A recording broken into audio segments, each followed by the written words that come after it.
We are recording. Welcome to prep. Everyone has their reason for why they want to become a bodybuilder and why they want to step on stage. And this is exactly why bodybuilding is so important to me. Now, unlike today where being bullied is just being called fat online or something of that nature, which again, it isn't nice, but back in the day, when you was actually bullied, you was bullied. I was beaten up every single day in school for being the fat kid until my mum actually decided to pull me out of that school and actually put me into a different school because it got that bad and the teachers weren't willing to help me. And even the headmaster at one point, I remember you had two basically levels to the playground, and when you was in the younger years, you would be on the upper level, but when you went into the next year, I can't remember really what year it was, I think it would have been year 2 or year 3, you went down to the bottom playground, and I remember just being circled by people and just having the shit kicked out of me basically. And I remember looking up and the headmaster was looking up from above and just smiling. And so once my mum obviously saw that I came home, completely beaten up, face completely beaten up, she just decided that enough was enough, that the school wasn't helping, and just decided to put me into a different school. Now, whilst that new school was a hell of a lot better than my old school, don't get me wrong, I still got teased and I still got bullied quite a bit. Now, over time, that just completely destroyed my self-worth and confidence, as it would to anyone, because when you are put down so much, you can only take so much before you start to actually accept that that is just who you are, and that is just you as a person, that you are pretty much worthless, you're worth nothing. And that's just the mindset that I used to have. Now, my mum was a single mum bringing me up, and she worked away a lot and did all that she could while she was with me, but for the most part, I was left with my nan. And as you know, especially here in the UK, probably, I think this is a worldwide thing, nans love to make sure that their grandchildren are fed well and that they never go hungry. And believe you me, my nan made sure of that. I never went hungry. Probably I never even knew what hunger was, if I'm being honest. Now, around the age of 10 is when I started to realize I was developing, didn't know what it was then, but now knowing that it was actually body dysmorphia. Because when I used to look in the mirror, I would see something completely different staring back at me as to what I would actually see in my own head. And I just used to absolutely hate it. And I used to even cry at times because I just absolutely hated the way that I looked. But again, I was too young to really know any different. Now, credit to my mum, she really wanted to get me active and to get me exercising, and would try time and time again to sign me up to different classes like karate, stuff like that, to just get me active and get me moving. And I would just have an absolute breakdown and just cry and just beg her and just plead with her to not let me go, because I just knew that I would get bullied and I would get teased and picked on for being the fat kid. And I just knew what to expect. And so I would rather just comfort myself.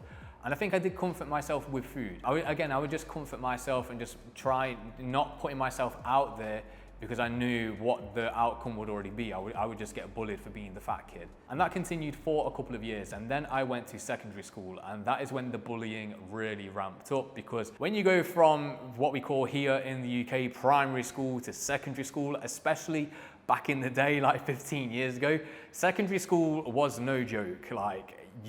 But majority of people did get bullied. But if you was if they had a reason to actually bully you, believe you me, you was a prime target. You was on their list. You was gonna get severely bullied. And looking how I looked back then, it didn't really surprise me that I was a target for them. I pretty much made myself a target at that point. A fat, socially awkward, zero confidence kid, not knowing where he fit into the world yet and trying to figure out who he could be. Yeah, I was going to get bullied. What happened next, I remember clear as day, literally like it was yesterday. I was playing Halo 3, big team battle, and my mum walked into my bedroom with a pair of dumbbells and just put them down in front of me and just said, if you aren't willing to help yourself, no one can, and just walked off. And I didn't know what to actually do with them, but I remember just putting the controller down for the Xbox and ignoring Halo and just picking these dumbbells up. And as soon as I picked up these pair of dumbbells, I was just instantly hooked. I didn't know what I was doing in terms of exercises. Probably wasn't even doing exercises, to be fair. I was just moving with these dumbbells, but it felt good. And I would go on YouTube, and this is in the early days of YouTube. I'm talking when I was on an iPod Touch, and an influencer, a fitness influencer, wasn't even a thing yet.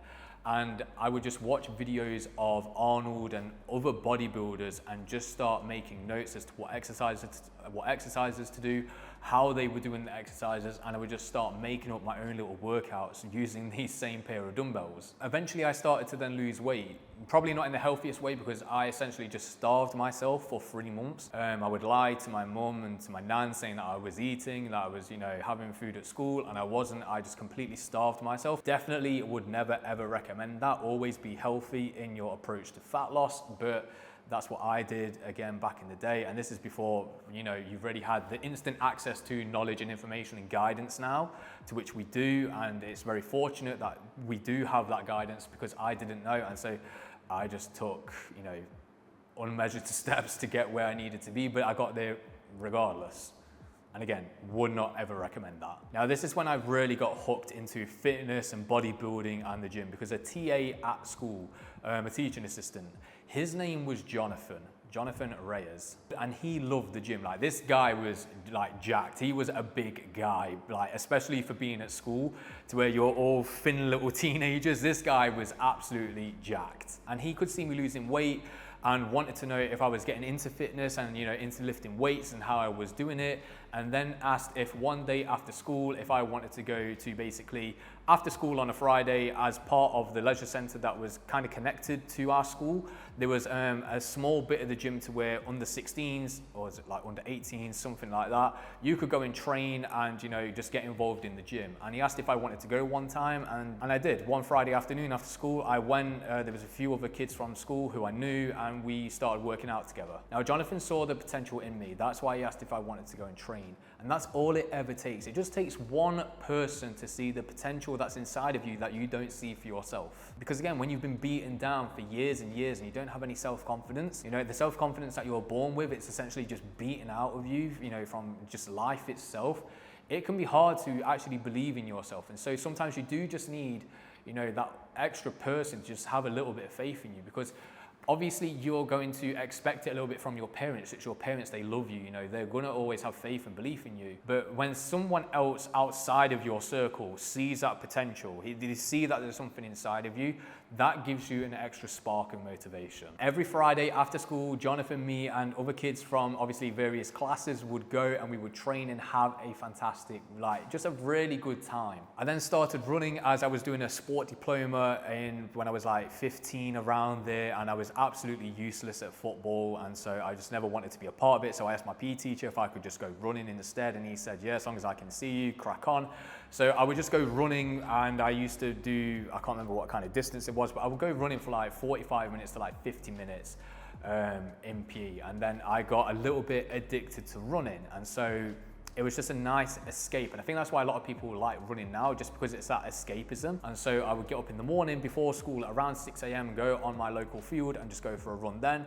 Go running when I was in PE, and then would go to the gym on a Friday. Probably, I think it was like a Thursday as well, because they opened it up to where we could go a few extra days in the week. And then after school, I would then get changed from my school uniform and then go running after school as well. So I got a little bit addicted to it, and it was absolutely fantastic, because I just loved how I was able to just improve, you know, my cardiovascular health. I was able to get fitter. I could feel myself getting fitter. I could obviously see the difference as well from going to the gym, from running, from, you know, starting to make slightly better health choices. Again, when it came to nutrition, I had zero clue as to really what I was doing, because again, there wasn't a lot of guidance. I didn't really have a lot of people around me to show me the nutrition side of things. So I was kind of definitely winging it with that point.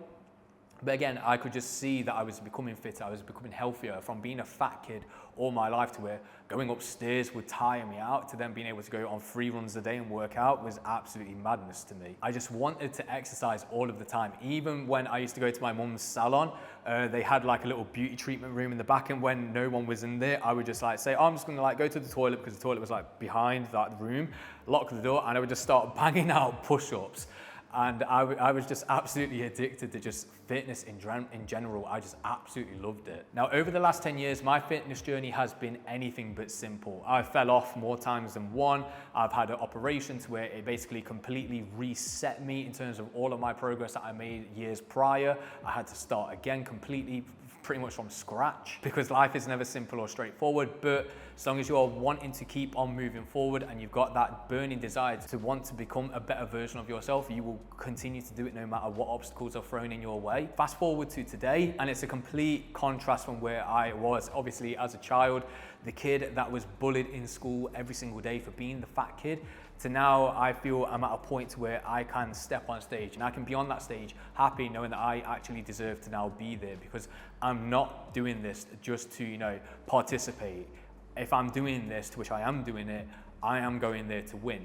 That is it. I'm pushing myself every single day to make sure that I do absolutely everything possible, taking the measured steps to make sure that I can get that first place. And my main motivation for prep this year, to push me when I don't feel like pushing, to get me through them hard days, is that kid that I once was, who used to cry and hate himself for the way that he looked, never feeling good enough for anyone or anything, not knowing who he was or how he would fit into this world. That is my motivation for getting on stage this year and my reason for why I am doing this. I'm doing it for my younger self because at one point, he could only ever dream of doing something like what I'm doing now, to be that person who I am now. And so I'm working hard, I'm pushing myself harder than ever before to make his dreams become a reality. So right now we are 16 weeks out. I have already been dieting for 2 weeks. Me and my coach, we said we're gonna do an 18-week prep.